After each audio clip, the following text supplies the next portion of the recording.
এভাবে একবার বাসায় পাউরুটি বানানো শিখে গেলে কখনোই আর বাজার থেকে পাউরুটি কিনে খাবেন না। খুবই সস্তায় আর কম খরচে এই পাউরুটিগুলো খুব সহজে বাসায় বানানো যায়, আর খেতেও খুবই মজার হয়। তো পাউরুটি বানানোর জন্য প্রথমেই ময়দার গোলাটা রেডি করে নিতে হবে।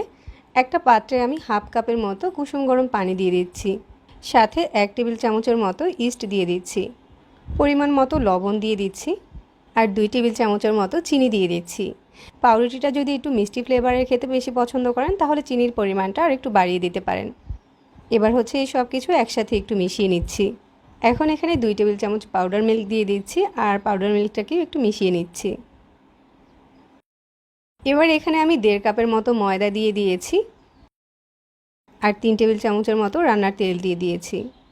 এখন হাত দিয়ে এই সব কিছু একসাথে একটু খুব ভালো করে মিশিয়ে নিতে হবে, আর সফট একটা ময়দার গোলা বানিয়ে নিতে হবে।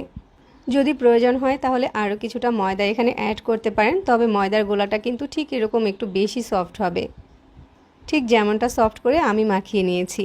এতে করে পাউরুটিগুলো বেক করার পরে অনেক বেশি নরম আর তুলতুলে হবে। এবার এখানে আরও কিছুটা রান্নার তেল দিয়ে দিচ্ছি, তাহলে গোলাটা হাতের সাথে লেগে যাবে না। তো পাউরুটি বানানোর জন্য ময়দার গোলাটা এখন একদম ঠিকঠাক আছে। এবার এই গোলাটাকে রেস্টে দিয়ে দিচ্ছি আধা ঘন্টার জন্য।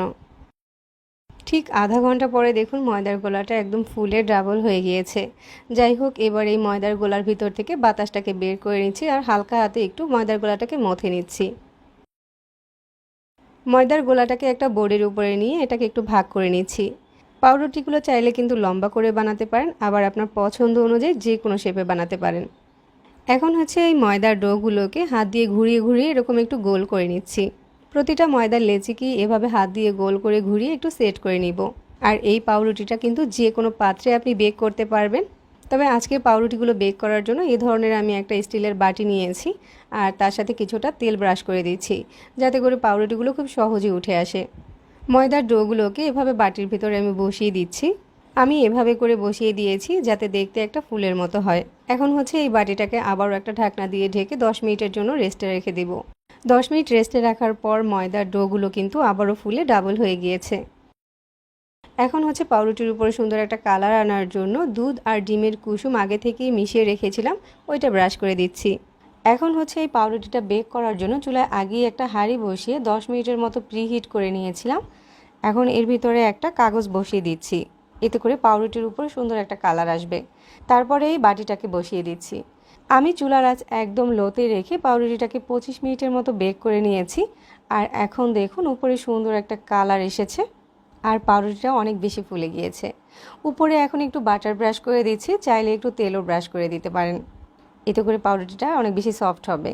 পাউরুটিটা এখন অনেক বেশি গরম আছে, এটা ঠান্ডা হয়ে গেলে আমি আপনাদেরকে দেখিয়ে দিচ্ছি। দেখুন পাউরুটিটা অনেক বেশি নরম আর তুলতুলে হয়েছে।